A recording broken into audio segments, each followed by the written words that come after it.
Salut à tous, Sébastien, et pour ce début d'été on se retrouve pour une vidéo un petit peu nostalgique. Bon, l'été me rappelle mes week-ends interminables chez mon père qui habitait dans un trou paumé et qui m'obligeait à passer mes journées devant la télévision. Quelle grande jeunesse. À l'époque on avait un tas de séries qui étaient assez sympas réparties sur plusieurs chaînes. Alors pour moi qui est belge, on avait la RTBF qui diffusait les séries américaines des années 90. Club RTL et AB3 passaient les séries venant de Nickelodeon en général. D'ailleurs en Belgique, Nickelodeon fut transféré sur MTV en 2008 ou 2009 et il diffusait 12 heures par jour de séries, dessins animés uniquement sur Nickelodeon. Donc c'était assez, on avait le choix à ce niveau-là. Et le samedi matin, on avait des tas de séries sur KD2A qui étaient sur France 2, il me semble, qui m'a fait découvrir un tas de séries qui étaient assez cool à l'époque et encore à l'heure actuelle. On parlera ici de séries sitcom humoristiques et non de dessins animés. Évidemment, j'ai pas vu toutes les séries à la date de sortie initiale, mais elles m'ont quand même marqué dans mon adolescence et je vous dis une bonne vidéo nostalgique à tous et c'est parti.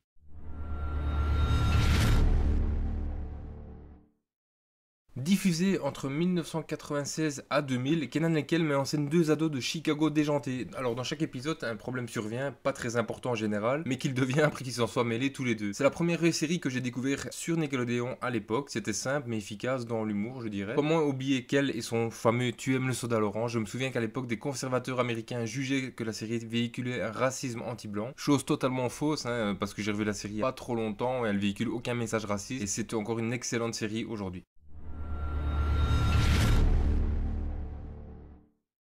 Diffusée de 1994 à 2004, même si on ne doit plus la présenter, Friends raconte la vie quotidienne de 6 amis à New York ainsi que l'évolution de leur vie professionnelle et affective sur une période de 10 ans. Déjà le casting était culte à l'époque parce qu'il n'a pas changé sur 10 ans de temps et c'est une sitcom qui a duré très longtemps et qu'aucun acteur ne change, ce fut vraiment exceptionnel à l'époque parce que tout le monde s'entendait bien et les salaires étaient bien répartis.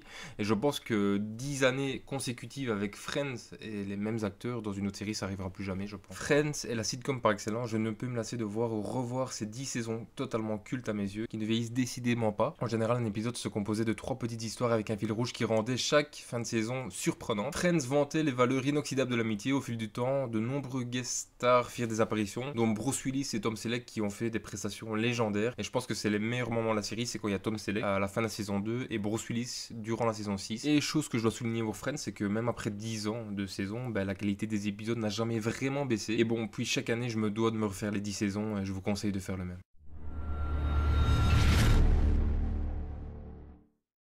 Diffusée de 1986 à 1990, Alf est la plus vieille série de Stop. L'histoire met en scène Alf, un extraterrestre qui s'écrase dans le garage de la famille Tanners, une famille de banlieusards américains sans histoire. Malheureusement, Alf, qui est dans l'incapacité de réparer son vaisseau, se fait héberger par la famille. La sitcom fait très années 80 parce que le scénario principal c'est que Alf doit être caché aux yeux de tous pour ne pas devenir un animal de laboratoire et examiné par le gouvernement. Et ça mettra donc en scène plein de situations très loufoques et souvent très drôles. Même si la série a légèrement vieilli, avec des rires préenregistrés insupportables, elle est encore très agréable à regarder aujourd'hui.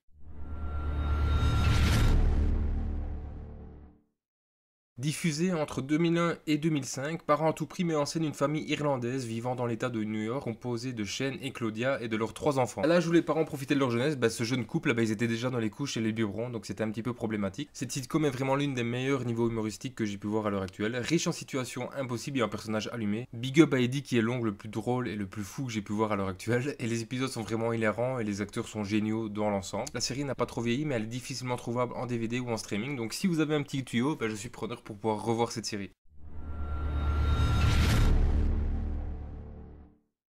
Diffusée de 1998 à 2002, H est une sitcom se déroulant dans l'hôpital Raymond Poincaré de Trappes, avec le trio Jamel, Eric et Ramsey qui fonctionne à merveille. Sans oublier le petit professeur Strauss que j'adore, et les répliques fusent tout au long de la série. Cet humour profondément débile me fait mourir de rire. Je pense que c'est la seule série avec Friends où je peux regarder chaque épisode 25 fois tout en rigolant comme à la première. C'est une série française culte que je conseille à tout le monde.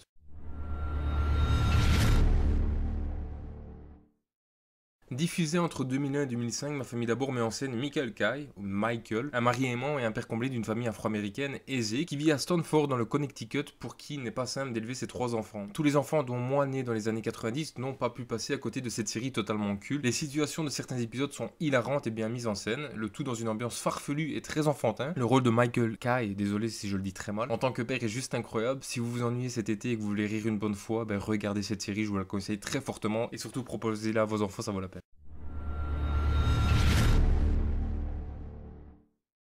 Diffusée de 1989 à 1998, La vie de famille met en scène la famille Winslow à Chicago dont la vie est bouleversée par l'arrivée de Steve Urkel, un voisin maladroit et envahissant et éperdument amoureux de leur fille Laura. La série est principalement connue par la popularité de son personnage de Steve Urkel qui à la base ne devait apparaître que dans l'épisode 13 de la saison 1, mais face à son passage très remarqué et à la demande des téléspectateurs, il devint un personnage récurrent de la première saison, puis un personnage principal dans le reste de la série. Je pense que sans Steve Urkel, je n'aurais pas mis cette série dans le top, tout simplement parce que le duo avec Carl Winslow, le père de famille, est tout simplement hilarant. Alors la série est assez bien dans l'ensemble, mais on sent l'évolution lorsque Steve Urkel arrive, c'est vraiment autre chose et l'humour est beaucoup mieux. Son physique peu commun et sa gentillesse fait de lui un personnage très attachant, qui nous fait même parfois détester Laura, la fille des Winslow, qui lui met des ratours parfois de manière très méchante. Je vous cache pas qu'à l'époque j'étais pas fan de la série jusqu'à l'arrivée de Steve Urkel, parce que sinon c'était une série très banale. Et puis comment oublier cette fameuse phrase de Steve Urkel, c'est moi qui ai fait ça.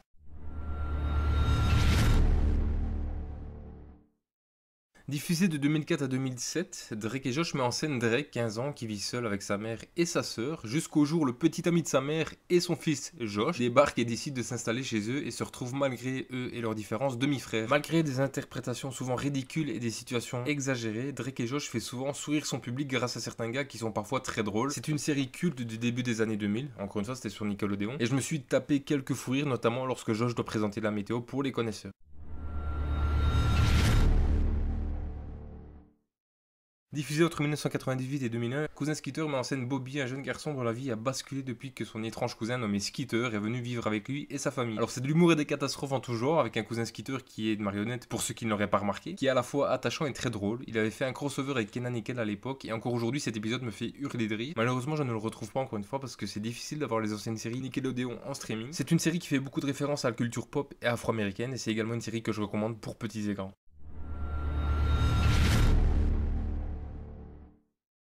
Diffusée entre 2001 et 2015, Degrassi Nouvelle Génération est une série qui met en scène des adolescents rentrant à Degrassi, un collège où leurs parents sont passés quelques années auparavant dans une autre série qui s'appelait Les Années Collège. D'ailleurs, certains de ces acteurs sont des acteurs récurrents également dans Degrassi Nouvelle Génération, parce que voilà, c'est un peu une suite des années collège. J'aimais beaucoup cette série canadienne qui montrait Drake à ses débuts d'acteur. Ce qui m'a beaucoup marqué dans cette série, ce sont les sujets graves dont elle pouvait traiter, comme la violence conjugale, les viols, la drogue, le racisme, le cancer, et surtout le gars à la fin de la saison 4 qui, à force d'être intimidé à l'école, il prend une arme et tue des gens. Donc ça m'avait très marqué à l'époque parce que il fallait attendre l'année d'après pour avoir la saison 5. J'ai dû voir 6 ou 7 saisons maximum parce qu'il y a eu beaucoup de changements d'histoire et d'acteurs, ça m'a beaucoup moins plu.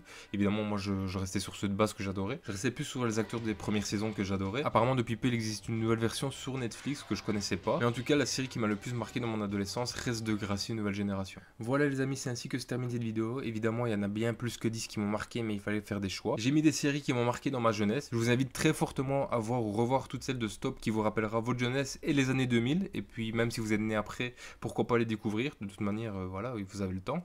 J'espère que la vidéo vous a plu et je vous dis à la prochaine pour de nouvelles vidéos. Salut à tous.